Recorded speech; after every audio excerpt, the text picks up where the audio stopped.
Welcome back. Finance के ऊपर हम लोग एसेट इन्वेस्टमेंट के ऊपर कर रहे हैं, उसकी सीरीज़ का ये अगला व्लॉग है।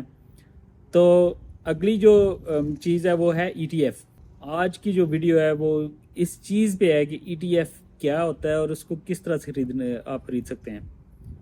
ETF बनता है exchange traded fund. ETF short form है एक्सचेंज ट्रेडेड फंड की। और इसके खरीदने का अमल बहुत ही सिंपल है, लेकिन ये ज़रूरी है कि आप इसके बारे में मुकम्मल जो इन्फॉर्मेशन है वो हासिल करें, ताकि आपके जो फाइनेंशियल मकासद हैं, ये जो फाइनेंशियल आपके एम्स हैं, उनको आप बेहतर तरीके से पूरा कर सकें। मैं यहाँ पे एक जो स्टेप बाय स्टेप है ना गाइड, वो आपको दूंगा ETF खरीदने के ऊपर।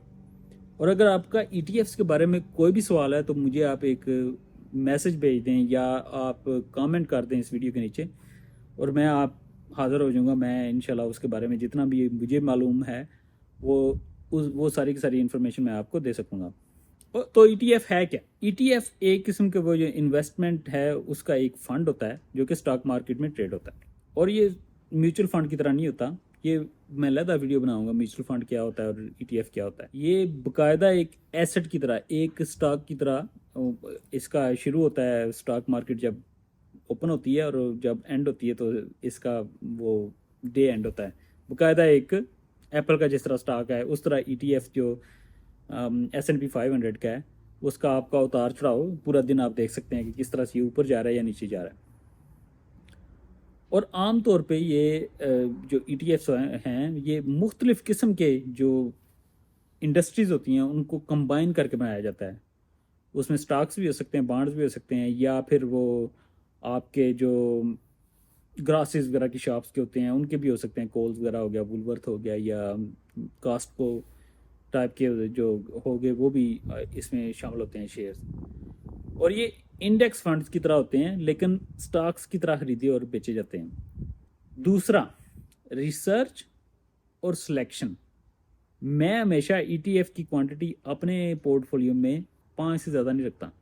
मैक्सिमम 5 ETF होने चाहिए जो आप एक बार सेलेक्ट कर लें और फिर उन्हीं में इन्वेस्ट करते जाएं। सिलेक्शन आपने किस तरह से करनी है? सबसे पहले आपका मकसद क्या है, आपका एम क्या है, ये तय कर लें कि आप किस मकसद के लिए इसको खरीदना चाहते हैं। यानी रिटायरमेंट है, एजुकेशन है, बच्चों की एजुकेशन है, आपकी अपनी एजुकेशन है, या किसी और किस्म की फाइनेंशियल नीड है जो आप पूरा करना चाहते हैं। आप गाड़ी खरीदना चाहते हैं जो कि शॉर्ट टर्म इन्वेस्टमेंट है तो होती है, और आप 5 साल के लिए इन्वेस्ट कर रहे हैं, या आपने घर लेना है, कोई भी आपका है वो आप उस मकसद का तयन कर लें। मेरा तो हमेशा वो होता है कि रिटायरमेंट या बच्चों के लिए जो फ्यूचर में उनके काम आ सके, उनकी एजुकेशन के लिए, उनकी ज़रूरतों के लिए, शादी के लिए, कुछ भी करना है। फिर उसके बाद आता है ETF की जो है वो आप रिसर्च करें, मुख्तलिफ ETF की रिसर्च करें और उनकी खसूसियात, उनकी कारकर्दगी, उनके जो एनुअल रिपोर्ट्स हैं, फ़ीस, उस सब का मुआवजा करें। आमतौर पर ETFs की फ़ीस बहुत कम होती है। आपकी जो रिसर्च के दौरान तवज्जो है वो ETF की होल्डिंग्स, कारकर्दगी और फंड की फीसों पे ज़्यादा होनी चाहिए।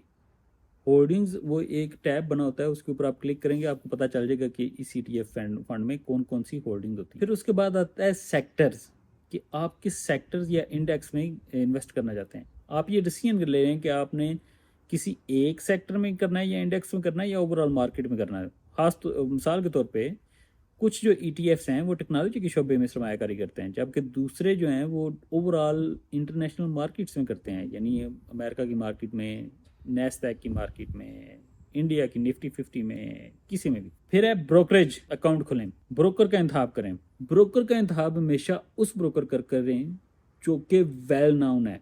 मैं बहुत ज़्यादा लोगों को जानता हूँ जो सस्ते ब्रोकर्स के पास जाते हैं और वो ब्रोकरेज इतनी ज़्यादा वो एस्टेब्लिश नहीं होती और वो फिर बैंकरप्ट हो जाती है और वो लोगों के पैसे डूब जाते हैं।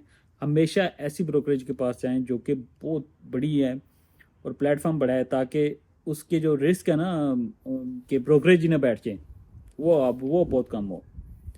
जो मारूफ, जो बहुत ही मशहूर किस्म के प्लेटफॉर्म्स हैं ब्रोकरेज के, उनमें USA में फाइडेलिटी है, चार्ल्स श्वाब है, E-ट्रेड है, रॉबिनहुड है, फिर उसके बाद वैनगार्ड है। ये सारे के सारे बहुत ही मशहूर किस्म के वो ब्रोकरेज के हैं अकाउंट्स। फिर अकाउंट खोलना, आपने एक बार ब्रोकरेज کہ پلیٹ فارم سلیکٹ کر لیا، اس کے اوپر اکاؤنٹ کھول لیں، اس کو اپنا جو بھی انفارمیشن وغیرہ ان کو چاہیے ہوتی ہے وہ فارم آن لائن آج کل اوپن ہو جاتے ہیں، ان کے اوپر انفارمیشن ڈالیں، وہ منٹوں میں آپ کا اکاؤنٹ کھل جاتا ہے بروکریج پہ. یہ کسی بھی یہ فیڈیلٹی کے اوپر ہے میرا یو ایس اے میں انویسٹ کرنے کے لیے، منٹوں میں کھل جاتا ہے، بہت آسان ہے، کوئی اس میں مسئلہ نہیں ہوتا. پھر ہے کہ آپ اپنی سیونگ کریں، فنڈز جمع کریں. اپنا جو بروکریج اکاؤنٹ ہے اس میں پیسہ جمع کریں. بروکریج اکاؤنٹ دو قسم کے ہوتے ہیں، ایک ہوتا ہے آپ کا جو جس میں پروفٹ وغیرہ آتا ہے، جو کہ آپ کا ڈیلی اکاؤنٹ آپ اس کو کہہ سکتے ہیں، اس میں آپ پیسہ بھیج سکتے ہیں. پھر اس کے بعد آپ کا انویسٹمنٹ اکاؤنٹ ہوتا ہے جس میں آپ کی ڈفرینٹ قسم کے پورٹ فولیو کی انویسٹمنٹس بنتی جاتی ہیں، چاہے آپ ایپل کا اسٹاک خریدیں یا آپ اوور آل S&P 500 کا ETF خرید لیں. تو جو ہی آپ پیسہ بھیجیں گے تب آپ اس قابل ہو سکیں گے کہ ETF خرید سکیں. پھر چوتھا مرحلہ آتا ہے ETF کی شاپنگ، خریداری. ETF کو فائنڈ کریں کون سا آپ نے لینا ہے، بروکریج پلیٹ فارم پہ جائیں اور اس ETF کا جو شارٹ نام ہوتا ہے، جس طرح S&P 500 کا اس میں جو نیو یارک اسٹاک ایکسچینج ہے اس میں IVV نام کا ایک ہے فنڈ جو کہ اس میں پورے S&P 500 میں انویسٹ کرتا ہے. اس میں آپ کریں گے تو وہ آٹومیٹکلی آ جائے گا، اور اس پہ بائی پہ کلک کریں، آرڈر دیں، آپ کو بتائے گا کہ یہ اتنی آپ کی قیمت بنتی ہے، آپ نے سلیکٹ کیے ہیں، فار ایگزامپل 10 پیس آپ خریدنا چاہتے ہیں، آپ کو کاسٹ بتا دے گا، آپ کو بتا دے گا کہ بروکریج کی اتنی کاسٹ ہوگی، اور اس کے بعد آپ دیکھیں کہ آپ کے فنڈ میں اتنے پیسے ہیں، اگر ہیں تو آپ اس کو ایگزیکیوٹ کر دیں یا ایگزیکیوٹ کریں گے تو وہ پھر آپ کو کہہ دے گا کہ آپ کے اکاؤنٹ میں 3 دن کے بعد پیسے ہم لوگ اٹھا لیں. وہ تقریباً 3 دن کا ہوتا ہے ٹائم کہ اس میں وہ آپ کے ایکسٹریکٹ کر لیتے ہیں پیسے. پھر ہے سرمایہ.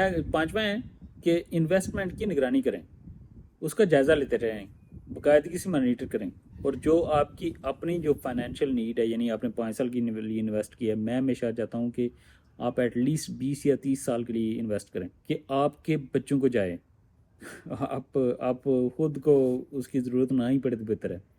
تو وہ اس کو مانیٹر کرتے رہیں اور اس کے مطابق اس میں جو ضروری تبدیلیاں وہ کرتے رہیں کہ آپ نے وہی اسی فنڈ میں خریدتے رہنا ہے یا کوئی ڈفرینٹ قسم کا فنڈ ہے جس کو آپ خریدنا چاہتے ہیں. چھٹا ہے فیس اور اخراجات. یہ آپ ضرور دیکھیں کہ جو فنڈ آپ خرید رہے ہیں، فار ایگزامپل S&P 500 کا ETF اگر آپ لے رہے ہیں تو وہ آپ کو سستا کدھر سے مل رہا ہے، وہ وینگارڈ سے سستا مل رہا ہے یا جو دوسرے ہیں بلیک راک ہے اس سے سستا مل رہا ہے. وہ بعض اوقات جو ہوتا ہے آپ کا وینگارڈ، اس کی قیمت جو ہے وہ فار ایگزامپل 0.4% ہے، اور اگر بلیک راک میں سیم جو ETF ہے، سیم جو ہولڈنگز ہیں، ان کا اگر آپ کو ETF مل رہا ہے 0.3 کا، تو آپ 0.4 کیوں پے کریں گے، آپ 0.3 کی طرف جائیں. یعنی آلریڈی وہ فیس بڑی کم ہے، لیکن اس میں بھی آپ سلیکٹ کر سکتے ہیں کہ کون سی فیس آپ لیں.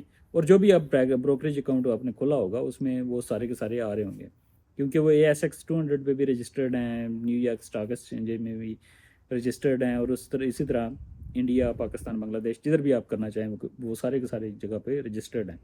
تو آپ اس چیز کا خیال رکھیں کہ آپ نے کتنی کرنی ہے. تو ٹرانزیکشن فیس جو ہے کچھ بروکریج پلیٹ فارم لیتے ہیں، یعنی بہت کم ہے، لیکن $4 یا $5 فیس مسٹ ہوتی ہے اس کے اوپر، ETFs کے اوپر، اگر آپ خریدیں ایک خاص کوانٹٹی تک.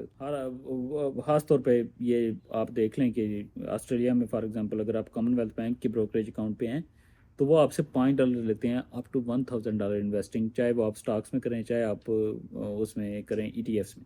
تو اینڈ پہ میں آپ کو یہ کہنا چاہتا ہوں کہ ETF خریدنے کے عمل میں آپ کی ریسرچ، بروکریج اکاؤنٹ کھولنا، خریداری کا آرڈر دینا، جو پہلی آپ شاپنگ کر رہے ہیں اس میں جو پہلا آپ ETF لے رہے ہیں، اور سرمایہ کاری جو انویسٹمنٹ آپ کر رہے ہیں اس کا انالیسس کرتے رہنا بہت ضروری ہے. یہ جو سٹیپس ہیں ان پہ عمل کر کے آپ اپنی جو انویسٹمنٹ اسٹریٹجی ہے اس کو بہت بہتر بنا سکتے ہیں، اور اوور ٹائم آپ اس کو امپروو کر سکتے ہیں. آپ نے شروع کرنا ہے بس.